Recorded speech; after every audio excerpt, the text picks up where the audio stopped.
Oh, the food tastes awful again. It's hard to enjoy it when you're so unhappy. Marrying you was a mistake, and being born into this family feels like another mistake. Having two sick people in the house is exhausting. Whenever my husband looks at me, he just complains.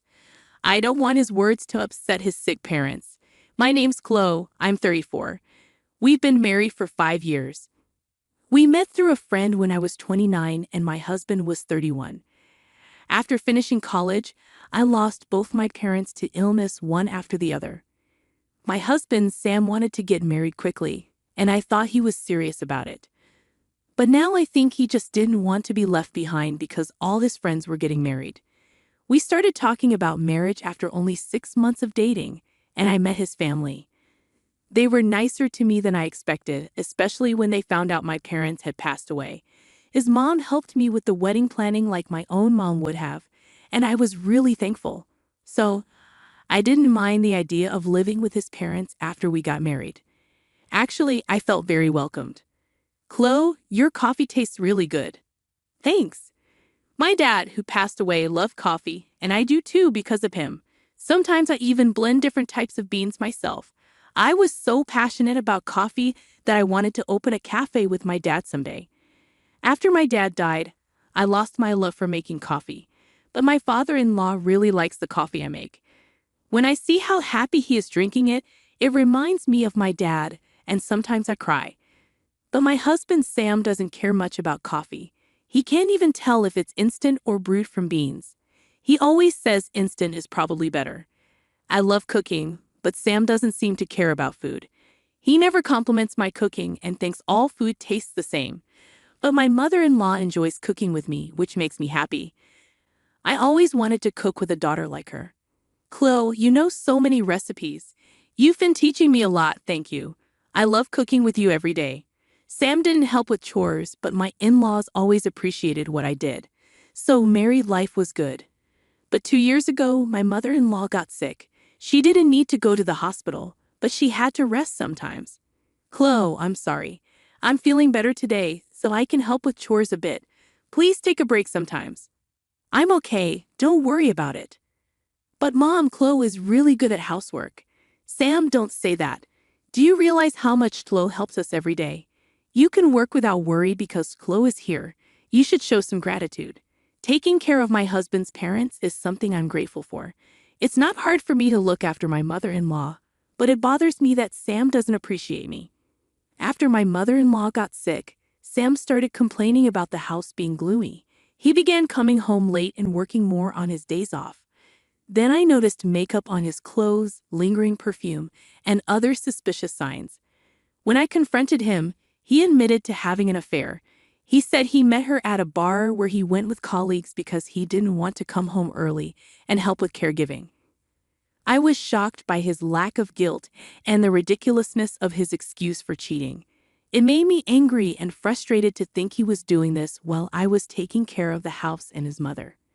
But my father-in-law got really mad and scolded Sam, who seemed to feel really sorry at that moment. He said sorry and promised not to cheat again. So I decided not to divorce him. But honestly, I was more worried about leaving my sick mother-in-law than staying with Sam. I couldn't imagine Sam taking care of his mom, and I thought it would be hard for my father-in-law, who was still working, to do it alone. Then, when my father-in-law turned 65, he retired. On the day he retired, Sam was more interested in how much money he'd get from his dad's pension than appreciating his dad's years of work.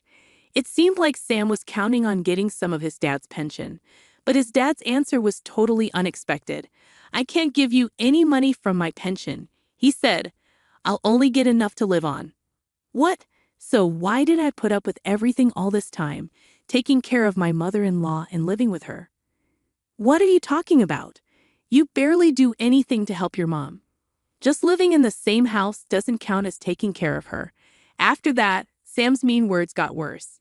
It seems he only acted sorry when caught cheating because he was hoping to get some of his dad's pension. I should have married a richer woman. This marriage was a mistake. Stop it, Sam. Chloe has been good to you. Shut up. My mom is just a bother. How can you talk about your own mom like that? This house is so sad. I'm stuck with a useless wife, a boring dad, and a bothersome mom. Even though his father-in-law warned him many times, Sam wouldn't listen, so he started working more, even on weekends. I can't help but think he's cheating again, just like before. But then my father-in-law fell in the garden and hurt his back badly, so he couldn't get out of bed. Taking care of my in-laws was hard, but they cared for me and always seemed sorry, so I didn't mind too much. But it bothered me that Sam wouldn't help at all. I'm sure my in-laws would be happier if their own son took care of them instead of me, who isn't related by blood. Sam, can't you help with your parents? Why should I? They're your parents, not mine. Can't you at least be nice to them? I got stuck with a bad wife, and now I'm stuck with bad parents too. I just can't catch a break. I can't help but think my in-laws are the real losers for having a son like me. I still have a feeling that Sam might be cheating, but I can't leave because my in-laws are sick. If I go, Sam will probably neglect them. I don't want to stay married to him, but I can't ask for a divorce because I worry about my in-laws. Then Sam said he was going to Hawaii for Christmas with his friends. You're going to Hawaii for Christmas? Yeah, I'm not spending my holiday in this sad house. I need a break in sunny Hawaii. Don't you want to stay here and spend Christmas with your parents? No way. Who'd want to spend their vacation here? Who I go with is none of your business. Is it a woman? Shut up. Why do you care? You're just like last time, denying everything. He must be cheating again. I wasn't surprised to find out, but I was disappointed in Sam's attitude. He didn't seem sorry at all. It hurt to realize he didn't see me as his wife. I work hard every day. I don't need constant fun. But Sam, we're married. Shouldn't we at least have some basic respect for each other? I don't see it that way. You're just here to take care of my parents, like a maid. That's awful. If you feel that way, let's get a divorce. Don't bother me, especially since you have nowhere else to go. Just stay quiet and do your job. I don't want to stay married to him after this. I want to say I'm okay with divorcing him and leave. I can handle it on my own. But now that my in-laws are both bedridden, I can't leave them. But taking care of them is hard, and I don't know how we'll manage if I leave. Even if I put them in a care facility, I don't know if they'll both get in right away, and it's expensive.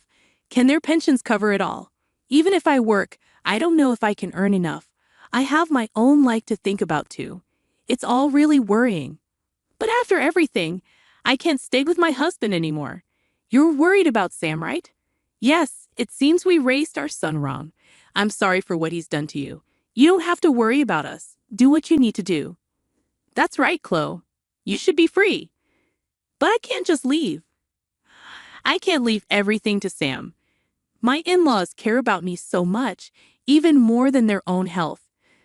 Their words touch my heart, and I feel even more determined not to leave them. And while I stay quiet, my husband talks about his affair like it's no big deal. I'm going out with her again. I'll be back late. Huh? It's better to have dinner with her than look at my face, right? But you know I'm cheating, and you still won't leave. So you've basically accepted it, right? It's like you approve of the affair, but nobody has given approval. Staying here means you have. You're just holding on to me because you can't survive on your own. It's really pathetic that I can't even say anything back to my husband who says such hurtful things. I cry in frustration, but when my husband sees my tears, he just laughs even more. It's heartbreaking to see him like this. What am I doing? My in-laws keep apologizing to me for their son's behavior, but it's also painful to see them like that. Maybe it would be better if I wasn't here. Maybe because I'm here, my husband relies on me too much regarding his parents. But even if I feel that way, if my husband doesn't change, I'll regret leaving forever. There's no guarantee he'll change. Then the day before Christmas Eve, my husband brought up divorce. I want a divorce. I prefer younger women. Huh? But you can stay here as a housekeeper, meaning things will stay the same. You'll live here for free, so think of it as your salary. With that, he put a signed divorce form in front of me. I understand. Of course, I won't become a housekeeper, as he suggests. But I also don't want to be his wife anymore. There's a limit to how much you can disrespect someone. I'm sure my husband knows I could leave his parents. That's why he can say these things so boldly. Knowing that makes me even more angry and frustrated. Well, take good care of them, okay? The next morning, my husband left happily for his trip to Hawaii. Even if I left him, I wanted to stay with my in-laws, but it wasn't that simple. I had to let Christmas pass without him. But without him, the day was peaceful, with no complaints. The three of us enjoyed Christmas dinner together, laughing while watching TV. Even though I knew I had to think about the future, I wished this peaceful time could last forever. And then, from the TV, I heard the Christmas song start. "Merry Christmas, I'm used to." Suddenly, my father-in-law sat up in bed. "All right, let's get going, dear." "Okay," my mother-in-law replied as she quickly stood up. "What's going on?" "Merry Christmas, Chloe." "Merry Christmas." "Merry Christmas, but is your back okay? How are you feeling?" When I asked, they looked at each other and smiled. Then my dad gave me surprising news. On December 30th, my husband Sam came back from his trip. He called me sounding panicked. "Hey, what's going on? Where are you? I can't reach Mom or Dad."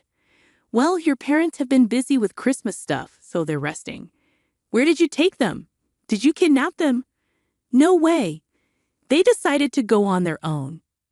They were supposed to be unable to move. You took them without asking? They can move around just fine on their own." "What?"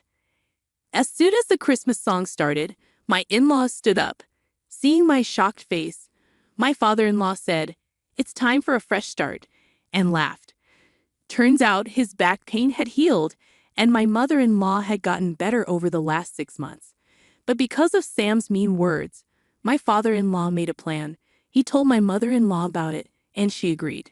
Since Sam got a job at a big company after college, he became more arrogant. He'd often stay out late, but they weren't too worried because he was single. When he married me, his parents hoped he'd settle down. But 2 years ago, when his mom got sick, he didn't take care of her and cheated on me.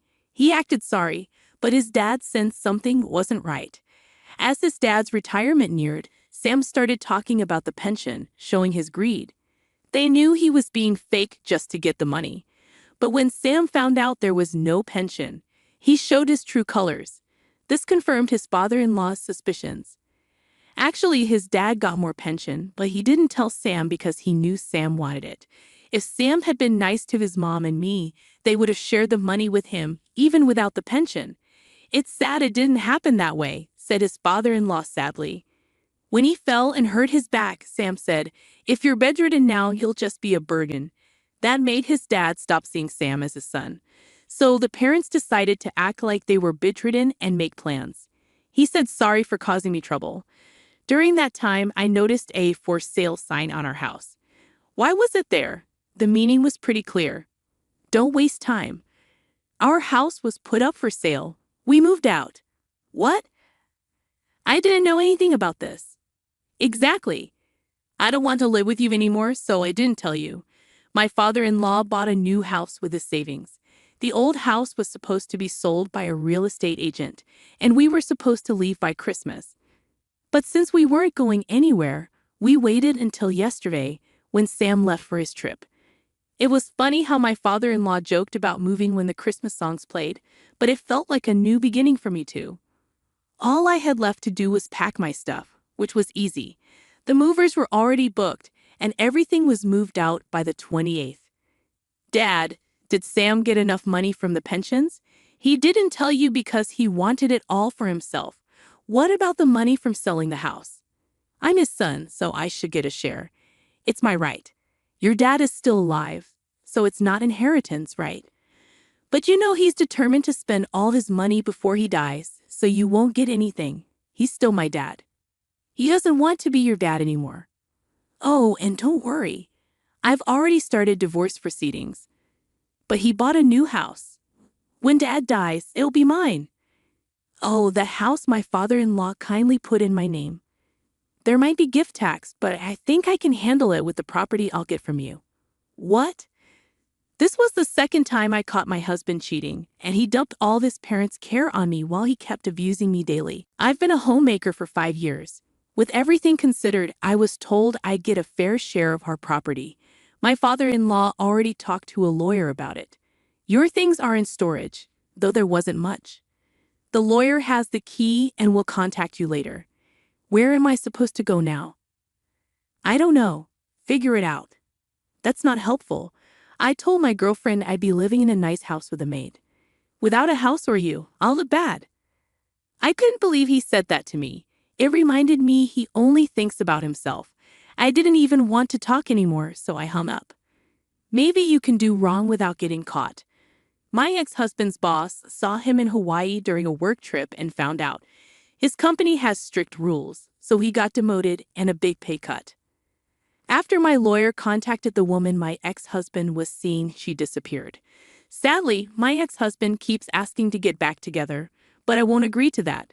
Now he's struggling to pay his bills because he spent a lot on his mistress. He begged my lawyer to reunite us, crying about his problems, but the lawyer said no. Then my father-in-law recorded my ex's verbal abuse, and the lawyer was upset, saying it wasn't okay. So it's no surprise my father-in-law bought an old house with good air. I'm planning to turn it into a cozy cafe. We discuss ideas every day, trying to make it work. I don't know if it'll succeed, but I'm giving it my all. Seeing my in-laws happy makes me happier than anything else.